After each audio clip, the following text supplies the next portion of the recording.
Bonjour à toutes et à tous. Aujourd'hui, on s'attaque à un monument. Un mouvement littéraire qui peut sembler difficile au premier abord, mais qui est absolument passionnant. Le nouveau roman. C'est un passage clé du programme parce qu'il ne se contente pas de raconter des histoires différemment. Non, il fait exploser les cadres mêmes du roman. Alors, je vous pose la question d'emblée, une question qui est au cœur du nouveau roman et qui a de quoi nous déstabiliser. Imaginez un peu, un roman, mais sans véritable intrigue, sans un héros auquel on peut s'identifier. Est-ce que ça peut encore s'appeler un roman? Eh bien, c'est précisément le pari un peu fou que ces auteurs vont tenter. Pour bien comprendre pourquoi des écrivains ont eu cette idée radicale, il faut absolument faire un détour par l'histoire. Le nouveau roman ne sort pas de nulle part. Il est né d'un véritable cataclysme qui a rendu cette révolution littéraire, à leurs yeux, inévitable. On est au milieu des années 50. La Seconde Guerre mondiale vient de tout balayer.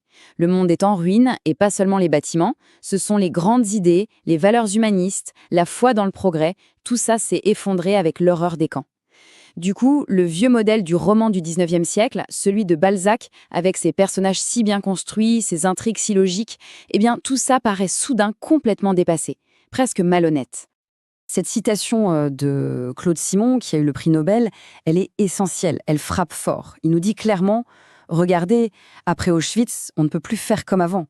Si l'humanisme a échoué de façon si spectaculaire, comment est-ce qu'on pourrait encore, naïvement, mettre un héros au centre d'un récit? C'est impossible. La forme du roman doit changer pour refléter ce monde cassé, fragmenté. Alors, en réponse à ce chaos, ces écrivains, qu'on va retrouver aux éditions de Minuit, vont se lancer dans un travail de démolition. Ils vont déconstruire pièce par pièce le roman traditionnel, en commençant par ses deux fondations, l'intrigue et le personnage. Ce tableau, il les résume parfaitement le choc. D'un côté, le roman classique. Un monde stable, un narrateur qui nous prend par la main et nous explique tout. C'est rassurant. Et de l'autre, le nouveau roman. Le monde est flou, incertain, la chronologie est éclatée. Et le personnage, il n'est plus qu'une silhouette. Parfois juste une initiale, un pronom. Un numéro matricule, comme on le dira. Nathalie Sarraute, avec cette formule devenue célèbre, met le doigt sur quelque chose de crucial. L'état d'esprit a changé. Le lecteur du XXe siècle n'est plus naïf. Il se méfie. Il en a marre qu'on lui serve des histoires toutes faites. Il soupçonne la fiction d'être une manipulation. Et là, c'est le grand théoricien du mouvement, Alain Robbe-Grillet, qui enfonce le clou. Pour lui, c'est clair, le personnage est mort. C'est une invention du XIXe siècle, de l'époque bourgeoise, qui croyait en l'individu tout-puissant. Notre époque, à nous, dit-il, c'est celle de l'anonymat, de la masse. D'accord. Alors, si on enlève le personnage du centre de la scène, on met quoi à la place? La réponse du nouveau roman est pour le moins surprenante. On va y mettre les objets.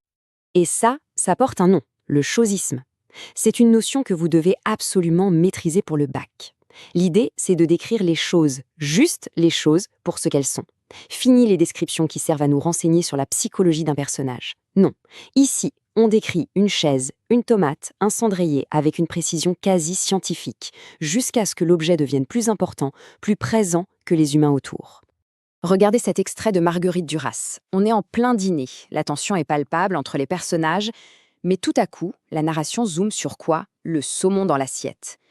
Et on a droit à une description clinique de sa décomposition. Sa marche inéluctable vers sa totale disparition est presque plus tragique que le drame humain qui se joue à côté. C'est l'objet qui vole la vedette.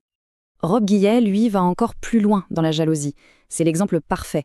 Le narrateur n'est même plus un jeu, c'est un regard, une sorte de caméra qui se contente d'enregistrer, de façon obsessionnelle, des détails comme la tache laissée par un mille-pattes écrasé sur un mur.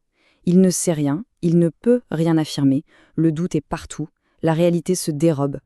Bon, alors, si le roman ne raconte plus vraiment l'histoire de quelqu'un, qu'est-ce qu'il peut bien raconter? Eh bien, il va raconter sa propre histoire. L'histoire d'un texte qui est en train de s'écrire. C'est ça, la nouvelle aventure. La première phrase de la modification de Michel Butor, c'est un vrai choc. L'utilisation du « vous », c'est un procédé d'une efficacité redoutable. Le livre ne parle pas d'un personnage lointain. Il parle à vous, lecteur.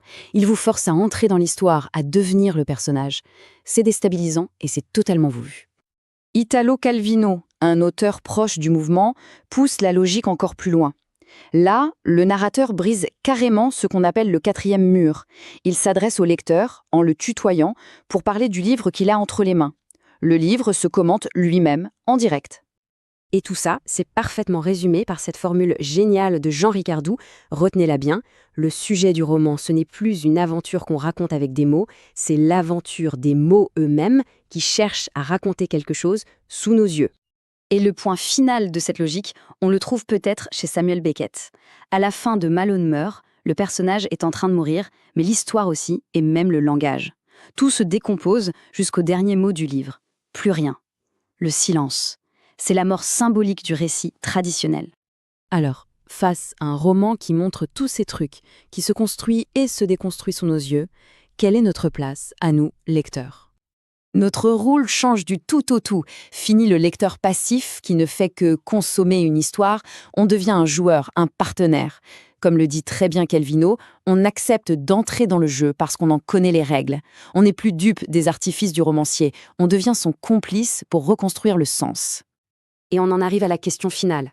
Après une telle secousse, est-ce qu'on peut encore lire un roman, n'importe quel roman, comme avant ? Je ne crois pas. Le nouveau roman, même s'il est exigeant, nous a laissé un héritage incroyable. Il nous a appris à être des lecteurs plus intelligents, plus critiques, capables de voir comment une histoire est fabriquée. Et ça, c'est une compétence essentielle, pas seulement pour le bac, mais pour toute la vie.